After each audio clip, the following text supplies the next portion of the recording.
یکم محرم الحرام امیر المومنین خلیفۃ المسلمین جانشین مصطفیٰ جبل استقامت اور رسول اللہ کے دین کا بہت بڑا سپاہی حضرت عمر فاروق رضی اللہ تعالی عنہ، جناب عمر کا نام صرف کام نہیں، حضرت عمر کا نام انقلاب برپا کر دیتا ہے۔ حضرت عمر کا نام کفر کے ایوانوں میں جبر، ظلم، شرک کی وادیوں میں جب حضرت عمر کا نام بھی لیا جائے تو بے ایمان کانپنا شروع ہو جاتے۔ حضرت عمر فاروق رضی اللہ تعالی عنہ، حضرت عمر معمولی شخص نہیں، معمولی آدمی نہیں۔ کچھ لوگ صدیوں کے بعد پیدا ہوتے ہیں اور کچھ لوگ ایسے ہوتے ہیں جو ایک ہی بار پیدا ہوتے ہیں، ان جیسا دوسرا پیدا ہوتا ہی نہیں، دوسرا ان طرح کا پیدا ہوتا ہی۔ حضرت عمر رضی اللہ تعالی عنہ جیسی شخصیات پیدا ہی نہیں ہوتی دوبارہ۔ سارے صحابہ در رسالت مآب پہ خود آئے۔ یہ وہ عظیم شخص ہے جسے اللہ کے محبوب نے اللہ سے مانگ کے لیا، کہا اے اللہ یہ مجھے دے دے، اللہ سے مانگ کے لیا ہے۔ اس لیے صوفیاء کہتے ہیں کچھ مرید ہوتے ہیں، کچھ مراد ہوتے ہیں، کچھ مرید ہوتے ہیں، کچھ مراد ہوتے ہیں۔ مرید وہ ہوتا ہے جو چل کے آتا ہے، آ کے مرید ہوتا ہے۔ مراد وہ ہوتا ہے جسے کہا جاتا ہے کہ یہ کبھی میرا بن جائے نا، یہ کبھی آ جائے نا، میرا بن جائے، اس کو مراد کہتے ہیں۔ حضرت عمر مصطفیٰ کریم کی مراد ہے، حضور کی مراد ہے۔ اللہم اعز الاسلام بے اسلام عمر ابن خطاب، اے اللہ اسلام کو عزت دے دے، میرے عمر کو کلمہ پڑھنے کی توفیق عطا فرما دے۔ اور کیسے دعا مانگی؟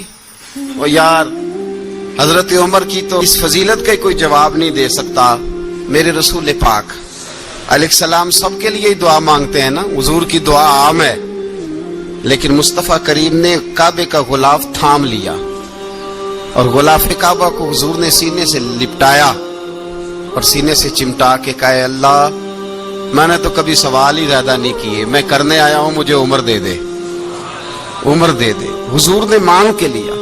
اور پھر جب جس کو حضور مانگے اللہ سے کہ حضرت عمر رضی اللہ تعالیٰ عنہ کا آج یوم شہادت ہے، میرا تو دل کرتا تھا کہ فجر سے باتیں شروع ہوں اور سارا دن ہی عمر کی باتیں ہوتی رہیں، سارا دن جناب عمر کی باتیں، سارا دن، اس لیے کہ ذکر جناب عمر کا ہوگا پر راضی اللہ کے رسول ہوں گے صلی اللہ، تو جاگ کے بیٹھے، خوش ہو کے بیٹھے۔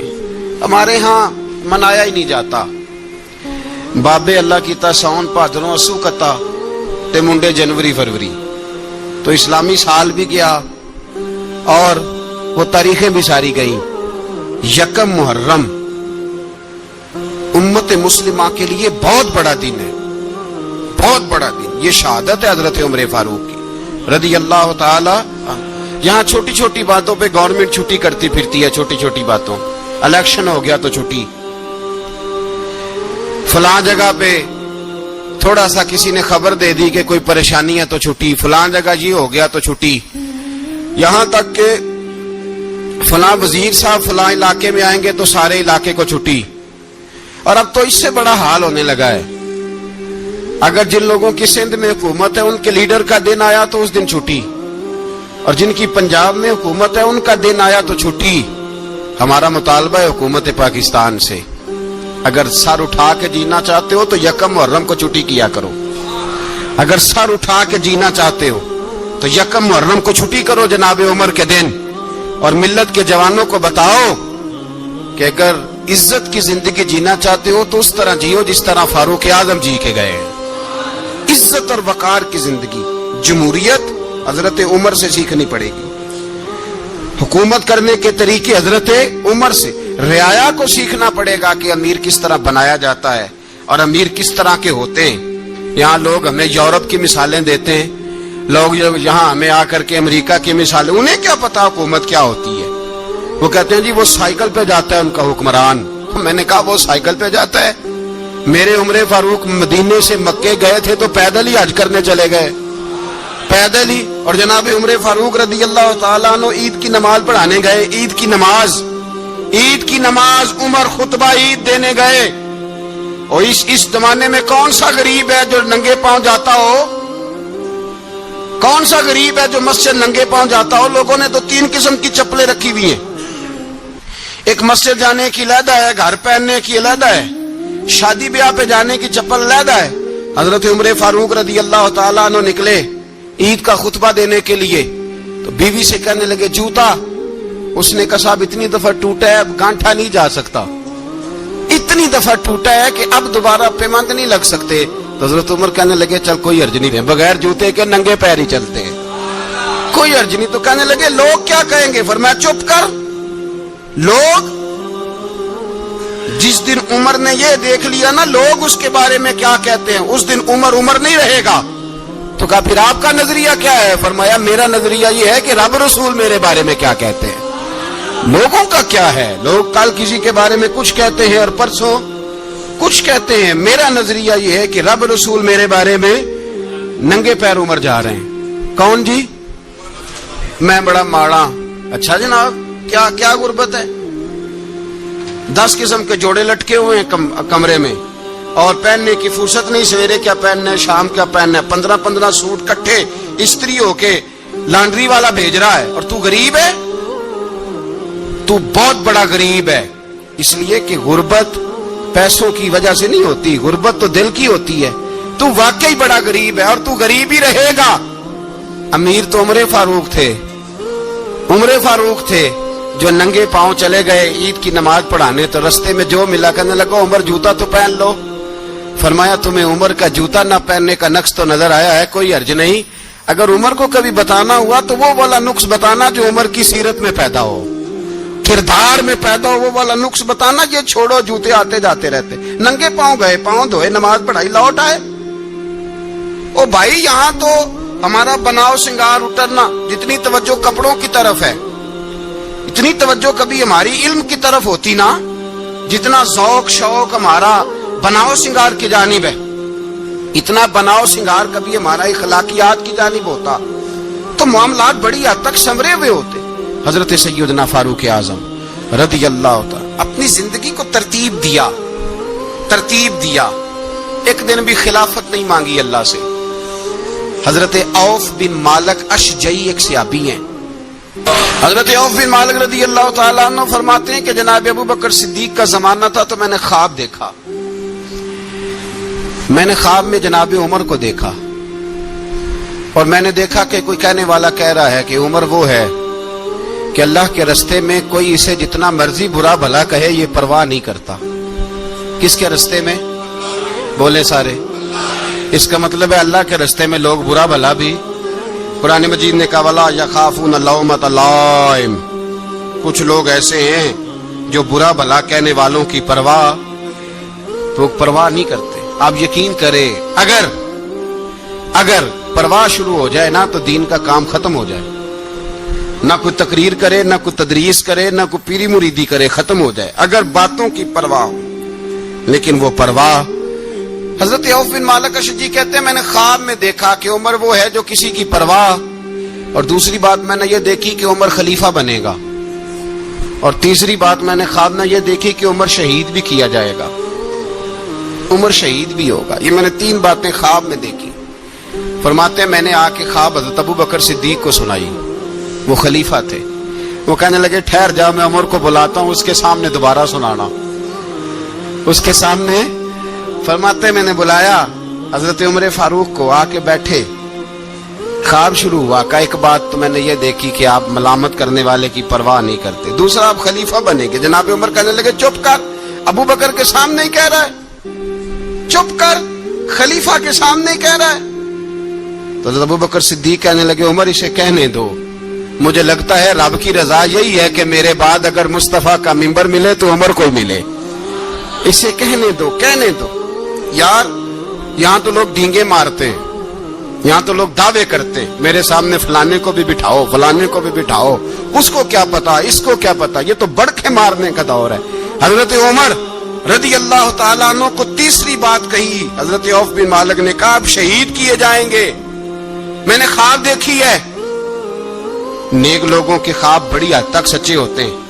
کہا میں نے خواب دیکھی ہے، تو حضرت عمر کہنے لگے شہید تو دلیر لوگ ہوتے ہیں، شہید تو دلیر، جسے سارا زمانہ دلیر کہہ رہا ہے وہ اپنے بارے میں کیا کہہ رہے ہیں، کہتے ہیں شہید تو دلیر، میں تو کاہل سا آدمی ہوں، سست آدمی ہوں، میں تو اتنا کام ہی نہیں کرتا، تو یہ خواب تو نے جو ٹھیک ہے دیکھا ہے نا پھر سے دیکھنا۔ تو ابو بکر صدیق فرمانے لگے عاجزی نہ کر، انکساری نہ کر، تو جو کہہ رہا ہے ٹھیک کہہ رہا ہے، لیکن مجھے سن کے شکر بھی ہوا ہے اور افسوس بھی ہوا ہے۔ افسوس اس بات کا کہ تیرے جیسا بطل عظیم چلا جائے گا، اور شکر اس بات کا کہ رب تجھے زندگی بھی اعزاز والی دے گا، اور شہادت کی موت دے کے اللہ تجھے موت بھی عزت والی عطا فرمائے گا۔ اللہ موت بھی تجھے عزت والی دے گا، تجھے کاہلوں جیسی موت اللہ۔ حضرت فاروق اعظم رضی اللہ، او بھائی یہاں تو اس زمانے کا سب سے بڑا مسئلہ پروٹوکول ہے۔ لوگوں کو پتا ہوتا ہے کامل پیر ہے، کامل مرشد ہے، لوگ نہیں جاتے۔ میں کسی کا مرید ہو جاؤں، میرا پروٹوکول کدھر گیا؟ پتا ہوتا ہے یہ کامل استاد ہے، میں اس کے پاس بیٹھوں گا تو میری تربیت کرے گا، لیکن لوگ شاگرد نہیں بنتے، میں کدھر گئی؟ یہ پروٹوکول کی مصیبت ہے نا، اس نے بڑے بڑے لوگ زیرو کر دیے، بڑے بڑے لوگ۔ اور یہ مت سمجھے کہ آپ کا وزیر اعظم پروٹوکول لیتا ہے یا آپ کا صدر پروٹوکول، وزراء، ایسی کوئی بات نہیں۔ ہم چھوٹے طبقے سے لے کر بڑے سارے پروٹوکول کے قائل ہیں۔ ہمارا تو داماد بھی کہتا ہے کہ مجھے پوچھا نہیں میں تمہارے گھر کیوں آؤں۔ ہمارا تو بھائی ہر شخص اعلان کرتا ہے پروٹوکول کا، فلانے نے عزت نہیں دی تو واپس آ جاؤ، فلانے نے سلوٹ نہیں کیا تو واپس آ جاؤ۔ لوگ جہاں سلوٹ کرنا چاہیے وہاں بھی سلوٹ کرانے کے قائل ہیں، پر حضرت عمر رضی اللہ تعالی، حضرت عمر کی سادگی اور پھر جناب عمر کی عاجزی، جب انسان اپنے اوپر سوار کر لیتا ہے نا، سوار کر لیتا ہے، میں بدکار پرانا خادم، کسے در ملی نٹ ہوئی، تے واصف یار نے نظر جو کی تھی تے واصف ہی۔ میں اکثر سوچتا ہوں حضور نے جہاں بھی کہا نا، فرمایا میرے بعد نبی ہوتے تو خطاب کے بیٹے عمر ہوتے۔ حضور نے فرمایا عمر جس رستے سے جاتا ہے شیطان وہ رستہ بدل جاتا ہے۔ نبی پاک صلی اللہ علیہ وسلم نے فرمایا میرا عمر وہ ہے کہ اس کی زبان پر حق جاری ہے۔ حضور علیہ الصلوۃ والسلام نے فرمایا 950 سال حضرت جبریل میرے عمر کی شان بیان کریں تو ان کی عظمت ختم نہیں ہوتی۔ 950 سال جبریل عظمت بیان کرے تو ختم نہیں ہوتی۔ یہ بات ہے حضرت عمر کی، اور فرمایا عمر ابو بکر کی نیکیوں میں سے ایک نیکی ہے، یہ شان ہے اب عمر فاروق رضی اللہ تعالیٰ عنہ کی۔ حضور نے فرمایا میرے بعد نبی ہوتے تو عمر ہوتے، جس گلی سے عمر آئے شیطان رستہ بدل جائے۔ میرے عمر فاروق کی شان 950 سال بیان ہو تو ختم نہ ہو۔ عمر کی زبان پر اللہ حق بیان کرتا ہے، جو عمر کہتا ہے وہی رب کر دیتا ہے۔ حضور ساری زندگی فضیلتیں بیان کرتے رہے، عمر جواب میں کیا کہتے ہیں؟ کوئی بتائے نا کہ یہ والی حدیثیں کبھی عمر نے بھی روایت کی ہوں کہ حضور نے میرے بارے میں یہ کہا ہے۔ یہ روایتیں وہ روایت نہیں کرتے، ان سے جب لوگ کہتے عمر تیری بڑی بات ہے تو عمر رو پڑتے، کہتے میں تو اونٹ چرانے والے باپ کا بیٹا ہوں، میں تو اونٹ چرانے والے باپ کا بیٹا، اونٹ چرا۔ اس سے آگے عمر گئے ہی نہیں ساری زندگی، اس سے آگے لفظ ہی نہیں ادا کی۔ اور میں تو بھائی اونٹ چرانے والا، میرا باپ تو اونٹ چرایا کرتا تھا، 10 اونٹ تھے، میری ڈیوٹی ہوتی تھی، سنبھالے نہیں جاتے تھے، ابا ڈنڈوں سے مارتا تھا۔ ساری زندگی عمر حج کرنے گئے، ایک خشک تنا کھجور کا عمر فاروق رضی اللہ تعالیٰ عنہ نے اس کو اپنے کلاوے میں لیا، رونے لگے۔ لوگوں نے کہا عمر کیا ہوا؟ فرمانے لگے یہاں میں اونٹ چرایا کرتا تھا، یہاں میں اونٹ چراتا تھا، 10 اونٹ سنبھالے نہیں جاتے تھے۔ دیکھو رسول اللہ کی شان، آج ساری امت چلانے کا طریقہ عطا فرما دیا ہے، ساری نظریے سے پیار۔ یار پیسہ کس کو برا لگتا ہے؟ آپ جس آدمی کی 50 کروڑ کی پراپرٹی ہے اس کو پوچھیں سب سے غریب، آپ کو وہی نظر آئے گا۔ وہ کہے گا میں ٹائٹ ہوں. حالات بڑے میں کئی باری پوچھے انہوں نے، میں کہ ترجمہ بھی دس چھڑو کی ہمیں تو سمجھ نہیں آتی. اور ٹائٹ حالات کون سے ہوتے ہیں جی؟ جس آدمی کا کروڑوں میں کاروبار ہے نا، اس کو آپ چھیڑے وہ رونے لگ جائے گا. رونے تو کئی میں نے ایسے دیکھے ہیں، کرائے کا مکان ہے، ان سے پوچھے صاحب کیا حال ہے، تو کہتے ہیں جتنی اللہ نے شان والی زندگی ہمیں عطا کی ہے کسی کو نہیں دی ہوئی. اس کا مطلب ہے خوشی بھی یہی ہے اور غم بھی یہی. اندر سے خوشی ہے، اندر سے ہی. تو نے اگر راضی رہنا ہے تو ادھر سے رہنا ہے، ناراض رہنا ہے تو بس اپنے آپ کو خوش رکھے گا تو ہو جائے گا. سارے صحابہ مل کے آئے، کہنے لگے عمر فاروق سے کہنا ہے نبی پاک کے زمانے میں تو ظاہراً غربت تھی، ابو بکر کے دور میں بھی غربت تھی، اب تو بڑا مال ہے. عمر سے سفارش کرو کہ عمر نیا کرتا پہنا کرے. ملکوں کے سفیر آتے، عمر وہی پھٹی پرانی چادر اوڑھ کے اور وہی کئی جگہ پہ پیوند لگے سوٹ پہن کے سفیروں کے سامنے بیٹھ جاتا ہے. عمر کو مشورہ دو، طے ہو گئی بات. سب نے جب مشورہ دے لیا تو سارے کہنے لگے یہ بتاؤ شیر کی مونچھ کو ہاتھ کون لگائے گا؟ کہنا کس نے ہے؟ بندہ بھی تو ڈھونڈو نا. نے کہا جناب میرا یہ خیال ہے کہ مولا علی شیر خدا کہیں گے، کیونکہ جس شخص کی عمر کو سب سے زیادہ حیا کرتے دیکھا وہ شیر خدا مولا علی ہے رضی اللہ تعالی. علی کہیں گے اس لیے کہ جناب علی تو کئی دفعہ جب گفتگو کرتے تھے تو حضرت عمر چپ کر جاتے تھے اور فرماتے تھے علی نہ ہوتا تو میں ہلاک ہو جاتا. تو کہا علی سے کہو. جناب علی شیر خدا کو بلایا. کس کام کے لیے جی؟ اللہ اکبر. یہ ذرا آپ نے اس دور پہ اس بات کو ذرا لگا جناب ان سے کہیں کہ زیادہ نہیں، ایک کرتا نیا پہن لے. سفیر آتے ہیں، وزیر آتے ہیں تو ایک کرتا نیا پہن لے. حضرت علی کو بلایا. آپ فرمانے لگے کوئی اور بات ہوتی تو میں کہہ دیتا، یہ والی میں نہیں کہہ سکتا. کوئی اور ہوتی تو میں عمر کو کئی دفعہ کہہ دیتا ہوں، جلال میں بھی تو سن، یہ والی میں نہیں کہہ سکتا. میں تمہیں ایک مشورہ دیتا ہوں. کہ وہ کیا؟ کہنے لگے سیدہ عائشہ صدیقہ سے کہو، وہ مومنوں کی ماں ہیں، عمر ٹالے گا نہیں. اماں جی سے جا کے کہ اماں جی نیا کرتا عمر سے کہیں پہن لیں. وزیر آتے ہیں، بڑے بڑے لوگ، تو چلو کوئی حرج نہیں. اماں جی نے کہا اچھا کوئی بات نہیں میں بلا لیتی ہوں. جناب عائشہ نے پیغام بھیجا.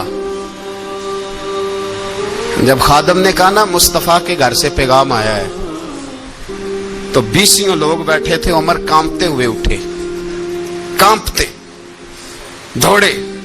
حضرت عائشہ پردے میں تھی تو فرماتی ہیں عمر اتحیات کی حالت میں بیٹھ گئے. کہا اماں جی دیر تو نہیں ہو گئی مجھے آنے میں؟ کہا نہیں ٹائم پہ آ گئے ہو. کس لیے بلایا تھا؟